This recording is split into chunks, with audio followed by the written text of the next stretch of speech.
حضرت ابو ذر رضی اللہ تعالیٰ عنہ بیان کرتے ہیں، رسول اللہ صلی اللہ علیہ وسلم نے فرمایا، 3 اشخاص ایسے ہیں جنہیں اللہ پسند کرتا ہے، اور 3 ایسے ہیں جنہیں اللہ ناپسند کرتا ہے، رہے وہ جنہیں اللہ پسند کرتا ہے تو ان میں سے ایک آدمی وہ ہے جو کسی قوم کے پاس جائے اور اللہ کے نام پر ان سے سوال کرے، وہ ان سے اپنی باہمی قرابت کی وجہ سے سوال نہ کرے لیکن وہ اسے کچھ نہ دے۔ ایک آدمی نے اپنے ساتھیوں سے الگ ہو کر مخفی طور پر اسے کچھ دے دیا جسے صرف اللہ جانتا ہے اور وہ لینے والا جانتا ہے، اور ایک وہ قوم جو ساری رات چلتی رہی حتیٰ کہ جب نیند انہیں تمام چیزوں سے زیادہ محبوب ہو گئی تو وہ سو گئے۔ اس اثنا میں ایک آدمی کھڑا ہو کر خشوع و خضوع کے ساتھ مجھ سے دعا کرنے لگا اور میری آیات کی تلاوت کرنے لگا، اور تیسرا وہ شخص جو کسی لشکر میں دشمن سے برسر پیکار ہو لیکن وہ شکست کھا جائیں تو یہ پھر بھی سینہ سپر رہے حتیٰ کہ اسے شہید کر دیا جائے یا اسے فتح حاصل ہو جائے۔ اور وہ 3 جنہیں اللہ ناپسند کرتا ہے، بوڑھا زانی، متکبر فقیر اور ظالم مالدار ہیں۔ مشکات المصابیح حدیث نمبر 1922۔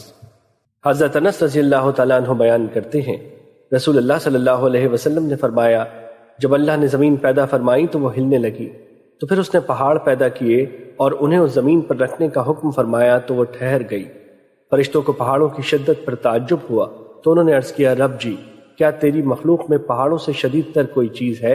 اللہ تعالیٰ نے فرمایا، ہاں، لوہا۔ تو انہوں نے پھر عرض کیا، رب جی، کیا تیری مخلوق میں لوہے سے بھی شدید تر کوئی چیز ہے؟ فرمایا، ہاں، آگ۔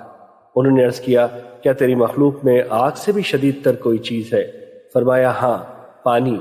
انہوں نے عرض کیا، رب جی، کیا تیری مخلوق میں پانی سے شدید تر کوئی چیز ہے؟ فرمایا، ہاں، ہوا۔ پھر انہوں نے عرض کیا، رب جی، کیا تیری مخلوق میں ہوا سے بھی شدید تر کوئی چیز ہے؟ فرمایا، ہاں، وہ ابن آدم جو اپنے دائیں ہاتھ سے صدقہ کرتا ہے تو اسے اپنے بائیں ہاتھ سے مخفی رکھتا ہے۔ مشکات المصابیح حدیث نمبر 1923۔ حضرت ابو ذر رضی اللہ تعالیٰ عنہ بیان کرتے ہیں، رسول اللہ صلی اللہ علیہ وسلم نے فرمایا، جو بندہ مسلم اپنے سارے مال سے جوڑا جوڑا اللہ کی راہ میں خرچ کرتا ہے تو جنت کے تمام دربان اپنی اپنی نعمتوں کے ساتھ اس کا استقبال کرتے ہیں۔ میں نے عرض کیا، وہ کیسے خرچ کرے؟ فرمایا، اگر اونٹ ہو تو 2 اونٹ اور اگر گائیں ہوں تو 2 گائیں۔ مشکات المصابیح حدیث نمبر 1924۔